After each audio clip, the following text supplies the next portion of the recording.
மற்றவராலே போற்றப்பட வேண்டும்.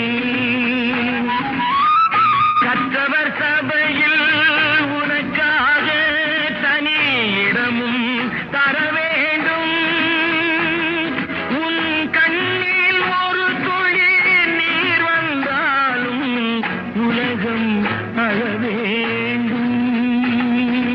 நான் ஏன் பிறந்தேன், நாட்டுக்கு நலம் என்ன புரிந்தேன் என்று நாளும் பொழுதும் வாழும் வரையில் நினைத்திடு என் தோழா.